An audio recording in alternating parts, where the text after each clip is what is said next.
నమస్తే. ప్రస్తుతం మనతో పాటు ఉన్నారు ఫిల్మ్ జర్నలిస్ట్ అప్పాజీ గారు. నమస్తే అండి. నమస్తే స్వర్ణ. ఇంత కూడా లీక్ చేయని రాజమౌళి గారు ఎస్ఎస్ఎన్బి నుంచి కావాలనే లీకులు ఆయనే చేస్తున్నారు. లీకులు కాదు, అఫీషియల్ గా రిలీజ్ చేస్తున్నారు. కానీ ఏమైనా ఉన్నాయండి.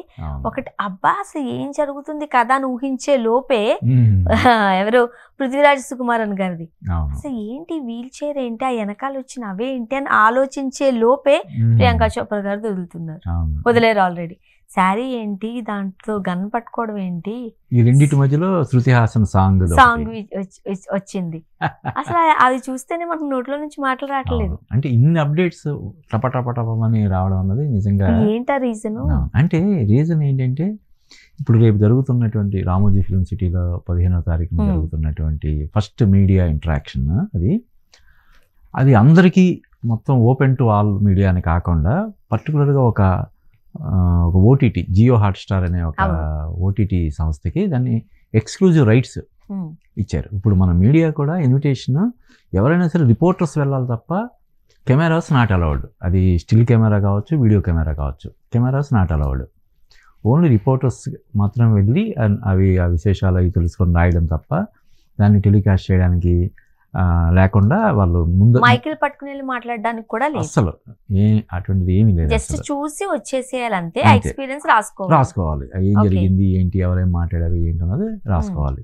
అంటే అది ఎక్స్క్లూజివ్గా ఒక ఫస్ట్ టైం నాకు తెలిసి తెలుగు సినిమానే కాదు, ఇండియన్ సినిమానే కాదు, వరల్డ్ సినిమాలో ప్రపంచవ్యాప్తంగా ఉన్నటువంటి సినిమా పరిశ్రమలన్నింటిలోకెల్లా ఒక మీడియా ఇంటరాక్షన్ సంబంధించిన ఒక ఈవెంట్ని ఇలాగా ఒక ఓటీటీ సంస్థకి ఎక్స్క్లూజివ్ స్ట్రీమింగ్ రైట్స్, అది కూడా దాదాపు 50 కోట్లు అని చెప్పి అంటున్నారు. ఎంతవరకు అన్నది మనం నిజంగా ఉండొచ్చు. ఎందుకంటే ఇప్పుడు ఓటీటీ రైట్స్ కోసం మీడియం రేంజ్ సినిమా హీరోలకు కూడా, మీడియం రేంజ్ హీరోల సినిమాలకు కూడా దాదాపు 40-50 కోట్లు ఇస్తున్నారు.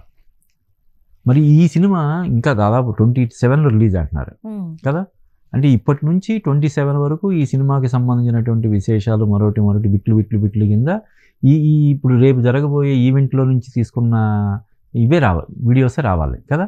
అందుకని దాన్ని ఒక 50 కోట్లకి అమ్మడం అనేది, అంటే ఫస్టే ఈ సినిమా అంటే ఆల్రెడీ ఆ సినిమాకి సంబంధించినటువంటి బిజినెస్ డీల్స్ చాలా వరకు క్లోజ్ అయ్యి ఉంటాయి. ఎందుకంటే రాజమౌళికి ఉన్న క్రేజ్ అదే అటువంటిది కేవలం ఒక మీడియా ఇంటరాక్షన్ సంబంధించినటువంటి ఈవెంట్ని 50 కోట్లకి అమ్మడం అనేది అసలు అంటే ఇంకా ఎవరు ఇంతకుముందు ఎప్పుడు జరగని ఇది. దానికోసం అని చెప్పి ఇప్పుడు అదేదో నార్మల్గా చేస్తే దానికి పెద్దగా ఉండకపోవచ్చు అనే ఉద్దేశంతో ఇన్ని అప్డేట్స్.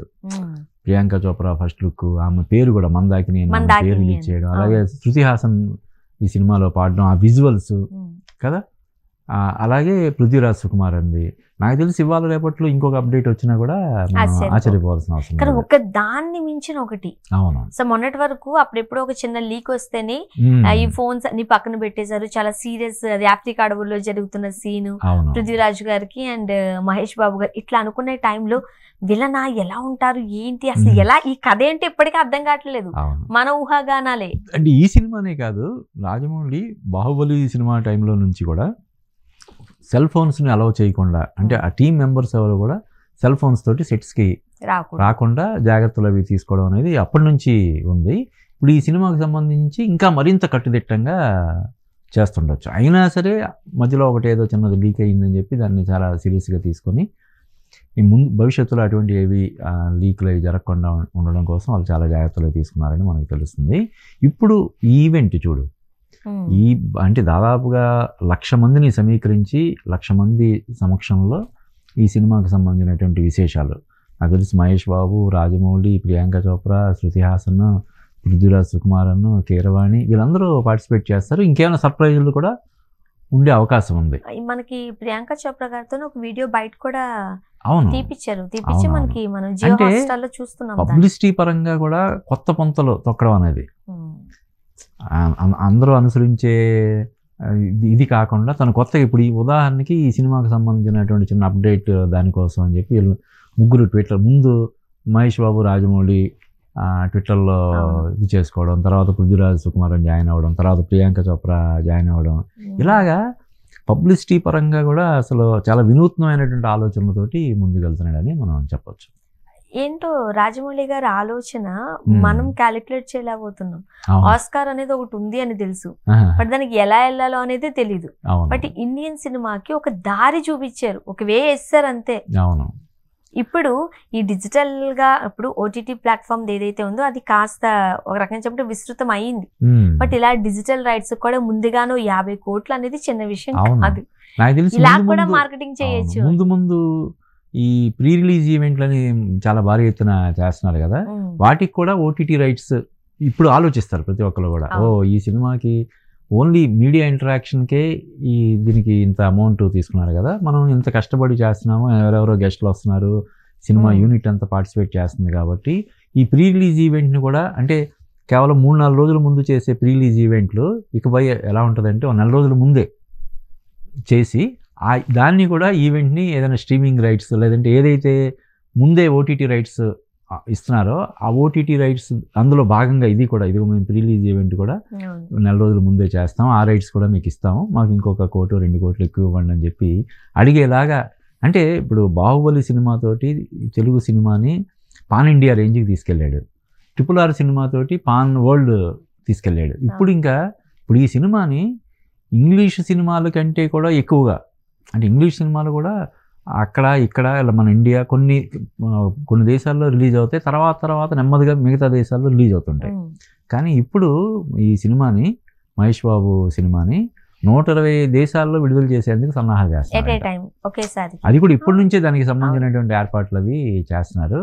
అంటే ఏ రకంగా చూసినా కూడా ఈ సినిమా ఒక బెంచ్ మార్క్ లాగా హాలీవుడ్ సినిమాకి ఏమాత్రం తగ్గకుండా ఒక జేమ్స్ కామెరాన్ లేదంటే ఒక స్పీల్బర్గ్ ఇటువంటి హాలీవుడ్ డైరెక్టర్ సినిమాలకి తీసుకునే విధంగా ఈ సినిమాని డిజైన్ చేస్తున్నాడని మనం చూడొచ్చు.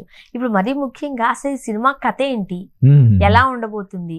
మందాకిని టైటిల్ చూసారా, మనకి ఆ పేరులోనే ఒక డిఫరెన్స్ కనిపిస్తుంది. ఒక ఎల్లో కలర్ శారీ ఆమె, దాంతో ఆమె గన్ను పట్టుకుంది. మనము కొన్ని కలర్స్ కూడా చాలా పర్టికులర్ గా తీసుకుంటారు మన వాళ్ళు, సంస్కృతి సాంప్రదాయాలు ఇలా.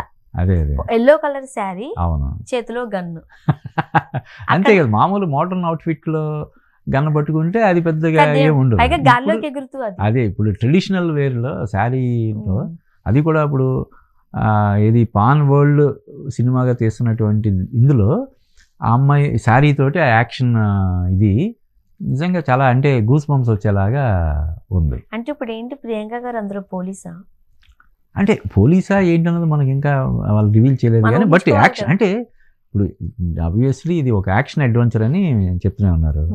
మహేష్ బాబు మొత్తం అంటే శృతి హాసన్ పాటను బట్టి మనకు తెలుస్తుంది కదా, ప్రాణాలకు ఎదురొడ్డి పోరాడే ఒక యాత్రికుడు అని చెప్పి వాళ్ళు చెప్తున్నారు. కాబట్టి యాక్షన్ నేపథ్యంలో ఉండే సినిమా. ఇంకా యాక్షన్ అన్నప్పుడు ఇంకా మామూలు సినిమాలనే రాజమౌళి ఒక రేంజ్లో చూపిస్తాడు. ఇంకా యాక్షనే మెయిన్, అంటే యాక్షన్ ఆటోమేటిక్గా సెంటిమెంట్. ఇప్పుడు సినిమా టైటిల్ కూడా వారణాసి అంటున్నారు. సో ఇంకా వారణాసి నేపథ్యంలో మహేష్ బాబు ఒక ఆఫ్రికన్ అడవులన్నారు, అదే ఇంకా డిఫరెంట్. అంటే అదే అంటే సినిమా బేస్ ఒక చోట ఉంటుంది, కథ వేరే ప్రాంతాల్లో కూడా జరిగి ఇక్కడ రావచ్చు కదా. సో ఆ విధంగా దాన్ని ఎలా రాజమౌళి గారి సినిమాల్ని మనం గెస్ చేయలేము. అదే ఇప్పుడు రేపు తను అదే చెప్తాడు. అంటే ఎవరికి వాళ్ళు ఇప్పుడు నువ్వు ఒక ఊహాగాను నేను ఒక ఊహాగాను ఇంకొకరు అలా చేసి సినిమా మొత్తం ఇలా ఉండొచ్చు అలా ఉండొచ్చు అని చెప్పి రకరకాలుగా ఎవరికి వాళ్ళు విజువలైజ్ చేసుకొని ఎవరికి వాళ్ళు స్టోరీ రైటర్స్ అయిపోయి కన్ఫ్యూజన్ క్రియేట్ చేయడానికి అవకాశం లేకుండా ఈయన ఏం చేస్తాడు, ఇది స్టోరీ అని చెప్పేస్తాడు. కానీ రాజమౌళి గారు ఎప్పుడు అంతే. అదే ఇప్పుడు అవును, మర్యాద రామన్కి అదే చేశాడు, ఏగాకి అదే చేశాడు, RRR కూడా అదే చేశాడు. దానివల్ల ఏంటంటే ఇప్పుడు ఎవరు ఎన్ని ఊహాగానాలు చేసినా కూడా ఆయన చెప్పిన ఆ పరిధిలో ఉంటాయి. లేకపోతే ఇంక దానికి పరిధులు ఏమి లేకుండా ఇష్టానుసారం వెళ్ళేసరికి ఒక ఐడియా వచ్చేస్తుంది మనకి. బట్ అది ఎలా చేశారనేది తెర మీద చూడాలి. అది అంటే ఇప్పుడు కథ ఏంటన్నది పెద్దగా ఎవరు పట్టించుకొని ఇది అంతే కదా. ఇప్పుడు శివ సినిమా 36 సంవత్సరాల తర్వాత మళ్ళీ ఫ్రెష్గా విడుదల చేస్తున్నారు. శివ సినిమా చూడడం వాళ్ళు ఎవరు ఉంటారు కదా. అయినా సరే ఎందుకు రిలీజ్ చేస్తున్నారు, కథ మొత్తం అందరికీ తెలుసు. నాగార్జున ఏంటి, ఆ సైకిల్ చైన్ ఏంటి, అమల ఈ క్యారెక్టర్, జేడి చక్రవర్తి, రఘువరన్ ఇవన్నీ తెలుసు. అయినా కూడా ఎందుకు వెళ్తారు థియేటర్కి, అదొక థియేటర్కి వెళ్ళే ఎక్స్పీరియన్స్ లాగా. ఇప్పుడు ఇది కూడా అంతే, కథ గురించి ఎవరు ఇప్పుడు పట్టించుకోవట్లేదు. దాన్ని ఎంత అద్భుతంగా మీరు తెర మీదకి ప్రజెంట్ చేస్తారు అనేది దానికి ప్రాధాన్యత ఇస్తారు. చూద్దాం. అందుకనే ఇప్పుడు రిలీజులు, ఇప్పుడు జగదేక వీరుడు అవును. అతిలోక సుందరి కావచ్చు, ఆ మధ్య భైరవ దీపం కావచ్చు, కొన్ని సినిమాలు ఆదిత్య 369 కావచ్చు, ఏవైనా సరే ఎందుకు రిలీజ్ చేస్తున్నారంటే జనాలు సరదాగా థియేటర్ ఎక్స్పీరియన్స్ కోసం వస్తున్నారు. ఇప్పుడు ఓటీటీ యుగంలో చిన్న చిన్న సినిమాలు బాగున్నాయన్నా కూడా థియేటర్లకు వెళ్ళట్లేదు, ఎలాగో ఓటీటీలో వచ్చేస్తాయి కదండి. కానీ రాజమౌళి తీసే ఇటువంటి సినిమాలు అది పెద్ద తెర మీద చూసినప్పుడే ఆ మజా వస్తుంది. కాబట్టి మనం కూడా వెయిట్ చేద్దాం. అంతే, డెఫినెట్గా. నెక్స్ట్ మండే నుంచి మనం కూడా ఒక ఊహా చిత్రం వేసుకుందాం. షూర్. థ్యాంక్ యూ అండి. Thank you Swarna.